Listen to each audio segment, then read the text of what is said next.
Muy buenos días, estimados estudiantes, espero que se encuentren muy bien. Eh, a partir de este lunes empezamos nuestra asignatura por medio de esta herramienta tecnológica, por medio de esta plataforma. En clases anteriores habíamos alcanzado a realizar algunos PCBs, de hecho realizamos un taller de diseño de PCB. A continuación les traigo inicialmente lo que es un caso de estudio para diseñar un PCB. Esto con el fin de que ustedes tengan como un referente, ¿sí? Ya que en los trabajos anteriores se notó una falencia en donde estamos diseñando los circuitos desde el punto de vista esquemático electrónico, pero no estamos teniendo en cuenta los cálculos ni de voltaje ni de corriente que pasan por una pista en la PCB. Eh, Inicialmente el caso de estudio que les traigo es el control de unos servomotores como el que se presenta en pantalla. Si tenemos 6 servomotores controlados por medio de una placa Arduino, perfectamente no puede ser una placa Arduino, puede ser un microcontrolador directamente, un Atmel, y controlado por medio de unos potenciómetros. Algo importante es nuestra fuente de tensión. En este caso estamos utilizando una fuente de tensión de 5 voltios 6 amperios. Hago un paréntesis. Los servomotores, para que funcionen a su máximo poder, a su máximo torque, deben estar a 6 voltios. Sí, es muy recomendable utilizarlos a 6 voltios. Otro detalle, en ocasiones nosotros acostumbramos a hacer este montaje de esta forma. Si conectamos las alimentaciones del servomotor directamente a la alimentación de la placa Arduino. No es recomendado porque a lo mejor funcionen en vacío, pero cuando se le pone carga a los motores, ¿sí? Estos exigen mayor consumo de corriente, eh, la cual, corriente la cual no es capaz de suministrar la fuente de voltaje de la placa Arduino. Por eso recomendamos de que en este caso no los conecten de esta forma, esto es una mala conexión, ¿sí?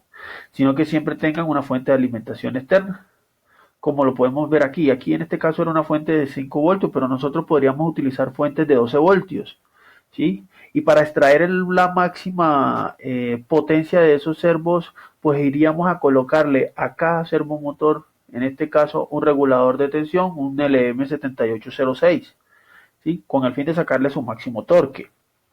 Ahora, siempre les he comentado que todo viene enlazado con todo. En este caso la mecánica incide mucho del control de los servos, la carga que se le vaya a colocar a los servos incide mucho en la parte electrónica, ¿sí? Porque entre más carga le colocamos a mover a los servomotores, este señor va a consumir mayor corriente. Y nosotros debemos diseñar esa PCB en función de esos consumos máximos de corriente, no los consumos mínimos, porque estaríamos diseñando de forma inversa, a lo contrario, una forma errada, sino los consumos máximos de corriente. En función de esos consumos máximos es que debemos de realizar la PCB. Eh, a continuación les traigo también, desde el punto de vista para tener un referente matemático, nosotros podemos encontrar estos datos en los datasheets de cualquier servomotor. Voltaje, ¿sí? De funcionamiento, velocidad del servomotor, en este caso están dando la velocidad a 6 voltios, salida de torque máximo, ¿sí? En este caso 2.5 kilogramos fuerza por centímetro. Y nosotros podemos calcular o estimar el consumo ideal de corriente de un servomotor por medio de la fórmula de potencia. ¿Sí? Vamos a utilizar la fórmula de potencia tanto desde el punto de vista mecánico, que es la que está sombreada, como desde el punto de vista eléctrico, ¿sí? Que es la que está sombreada en este caso. Primero que todo, vamos a ese momento lo vamos a transformar de 2.5 kilogramos por centímetro, lo vamos a transformar a newton por metro. El equivalente sería 0.25 newton metro, ¿sí? También la conversión de ángulos en radianes, ¿sí? En este caso nos iría a dar 1,047 radianes. Y por último, la velocidad angular. El cálculo de la velocidad angular viene siendo el ángulo recorrido sobre el tiempo, ¿sí? El ángulo recorrido que viene, ¿qué es? Estas radianes que se encuentran acá, 1.047 radianes sobre 0,13 segundos. ¿De dónde salió ese 0,13 segundos? Del datasheet del servomotor. Haciendo la operación de división nos está dando 8,054 radianes por segundo, ¿sí? En velocidad angular. Ahora miremos desde el punto de vista de potencia mecánica. Es igual al momento por la velocidad angular, ¿sí? El momento lo tengo, lo acabé de convertir, 0.25 newton metro.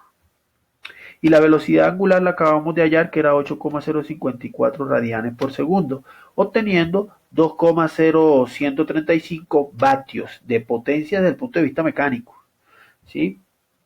Ahora, ya teniendo ese consumo de potencia, vamos a traducirlo a la parte eléctrica. Entonces, desde el punto de vista eléctrico, potencia es igual a voltaje por corriente, ¿sí? Tengo la potencia que la acabo de hallar, que es 2,0135 vatios. Tengo el voltaje, que es del servomotor a plena carga, que en este caso es 6 voltios. Voy a hallar la intensidad, la corriente, esto que está sombreado. Haciendo la división, nos está dando que tenemos un consumo de corriente de 0,335 amperios, ¿sí? Esto desde el punto de vista de idealidad. Tengamos en cuenta que un servomotor tiene componentes mecánicas y electrónicas, y el rendimiento no es el mismo por esos componentes. Hay rozamiento, hay fricción entre los piñones, ¿sí?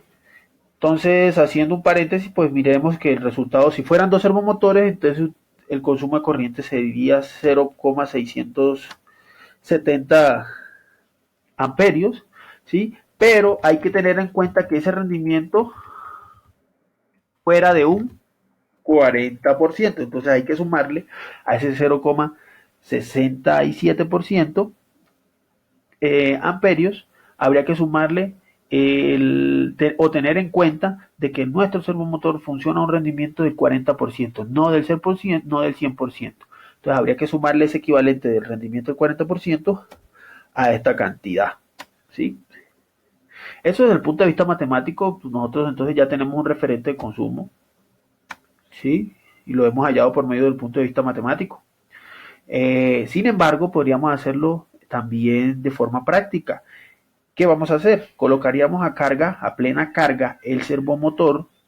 Y al colocarle la plena carga, mediríamos con un amperímetro el consumo de corriente, ¿sí? Y registramos los picos máximos de consumo. Ya teniendo esos picos máximos de consumo por medio de un multímetro y un amperímetro, en función de eso iríamos a diseñar la pista para nuestro caso.